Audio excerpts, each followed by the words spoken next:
And Allah has the supreme examples. Tawakkul is putting your full trust on Allah, who has the supreme examples, Allah subhanahu wa ta'ala. You may go through dark tunnels in your life.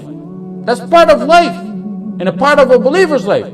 You think they're dark, but Allah always chooses what's best for you. عَجَبًا لِأَمْرِ الْمُؤْمِنِ إِنَّ أَمْرَهُ كُلَّهُ لَهُ خَيْرٌ. It's astonishing, the matter of a believer. Everything that happens to him is good. You may not know it. You may not see the wisdom of it in this life. You may later on see it. If you don't see it in this life, you will see it in the life after. Ibn Rajab mentioned the story of Qadi al-Maristan. He said about himself, Qadi al-Maristan, he said, I was hungry one day in Mecca. And I became hungry one day that I couldn't find anything to eat. So I went walking around in Mecca. I found a pouch, a tightly tied pouch. I picked it up and brought it to my house.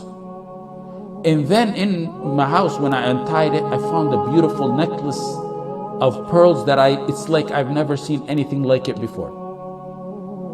He went from a difficult time to the utmost of ease. But tawakkul didn't waver a tiny bit in his heart. Full tawakkul on Allah when he was walking around hungry. And the same tawakkul now that he's a millionaire. It didn't last for long. The circumstance changed, but tawakkul remains firm. Unwavering tawakkul. As soon as he walked in Mecca, right after that, he walked in Mecca, he heard the old man calling out, I lost a necklace and I have 500 dinar reward for whoever brings me back the necklace. He said, I called the old man. That was bad news for him. He thought he was a millionaire. He said, I called the old man. Come to my house. I think I have your pouch. So he told the old man, describe the necklace for me. He said the old man not only described the necklace, but he described the pouch and the string that was tied around the pouch and the number of pearls and the string that held the pearls together and every single detail about the necklace. So he said, I gave him the necklace. It had to have been him. No way could have knew that all those details. And he handed me 500 dinar. And just as I was about to take it, I thought to myself, he said, I don't deserve this. And I refused the reward. The man kept insisting on giving the reward. And it was as if Abu Bakr wanted to keep his reliance on Allah totally, refusing the reward for something he felt he really didn't deserve. He didn't do nothing to deserve that money. So the old man took the reward and left. Qadi al-Maristan, whose name is Abu Bakr, Kunya Abu Bakr, said, I left Mecca after that. And I took the ocean. And on the way, the ship began to sink. All the money on board sunk, and many of the passengers, most of them, died. He said, I seen a small raft while I was in the water. I held on to it, and the wind kept blowing me for such a long time until I got to an occupied island. When I landed on the island, he said, I immediately headed to the masjid, finding that there's no one there, so I began to recite Quran. The people attended the masjid. They came to me, stranger in town. They asked, could you teach us Quran? They seen him recite it. Could you teach us Quran? He said, yes. And then they began to overwhelm him with gifts. Then he said, I seen pages in the masjid one day, so I began to read in them, pages of the Quran. They said, you even know how to read and write? He said, yes. They told him, will you teach us and our children how to read and write? And they began to learn from him how to read and write, and also they showered him with gifts. Then they told him one day, after being there for some time, we have this problem. We have this young orphan girl. She has recently been orphaned. Her father died, and we want you to marry her.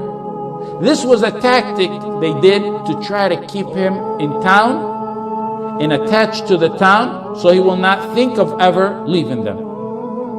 He resisted. He wasn't even thinking about marriage. But based on their insistence, he said, I agree to marry her. He married her.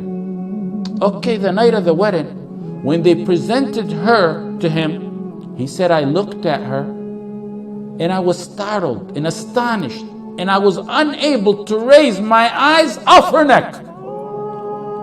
I seen the necklace I gave the old man some time ago on her neck. This is a true story, authentic story. He wasn't looking at his new bride's face, even though she's mentioned as being one of the most beautiful women in that town, in that island. The relatives around him said, you broke that orphan's heart. How could you look at the necklace and not at her? You're breaking her heart. It's like you're saying she's ugly by your looks. He said, I began to tell them the story of how I found that necklace on her neck, and how I returned it to some old man in Mecca, and how I left Mecca, and then the ship sunk, and how I arrived to their island. I told them the whole details of the story. They began to shout and cry, La ilaha illallah, Allahu Akbar, La ilaha illallah, Allahu Akbar. And the crowds in the town began to gather. He said, why are you people doing this, and why are you astonished? They told him, the man you gave the necklace to is the father of this girl. And what's more astonishing than that is we used to always hear him say, I never met a Muslim on the face of this earth like the man who returned the necklace to me. And they said we used to always hear him make dua, oh Allah, unite that man who returned the necklace with my daughter as her husband. He used to always ask Allah subhanahu wa ta'ala that he be the husband to his daughter, and Allah answered his dua. This is what happens with tawakkul. During hard times, your tawakkul needs to go unwavering, and that light will reappear at the end of the tunnel. Tawakkul is your source of ease and happiness in both difficult and happy times. That's not the end of the story.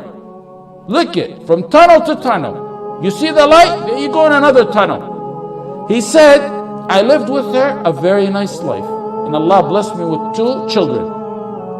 Tawakkul, through ease and hardship. Then she died. His wife died. Another hardship. So he said, me and my sons inherited the necklace. Then my 2 children died. Another hardship, but no, the tawakkul still there. He said, then I sold the necklace for 100,000 dinar.